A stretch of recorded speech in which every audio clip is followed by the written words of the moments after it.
Andy at Pilmar.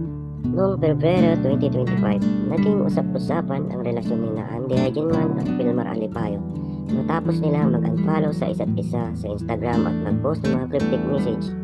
Sa mga Instagram stories ni Andy, binanggit niya ang tungkol sa Year of the Snake at mga red flags na kanyang napansin, ngunit ipinagwalang bahala.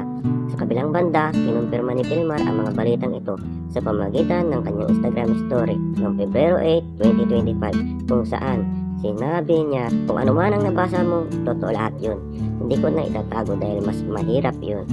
Kanilang alitan ay isang kaibigan ni Andy na hinihikayat si Pilmar na makipaghiwalay sa kanya tuwing sila ay nagkakaroon ng hindi pagkakaunawaan ayon kay Andy. Ang nasabing kaibigan ay nag-anyaya pa kay Pilmar na magpakupol tattoo nang hindi man lang siya kinonsulta.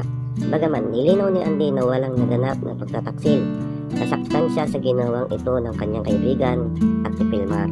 Matapos ang mga pangyayaring ito, nagkaayos sila, Andy at Pilmar. Binahagi ni Pilmar sa kanyang Facebook noong Pebrero 10, 2025 ang isang video na kasama si Andy at ang kanilang mga anak na may caption na "It all went too far and should have been handled in private. Okay na kami, sana okay ra kami."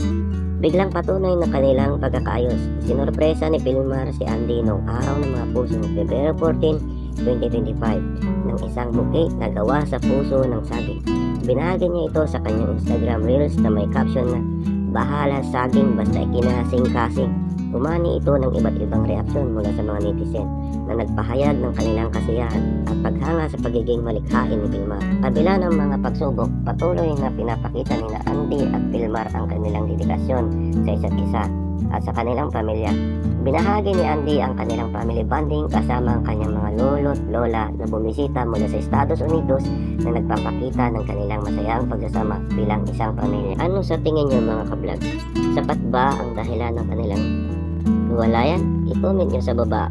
Huwag kalimutan i-like at mag-subscribe para sa ibang showbiz updates.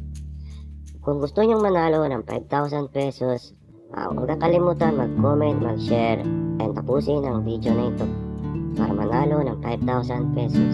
Pipili po kami sa comment section. Salamat!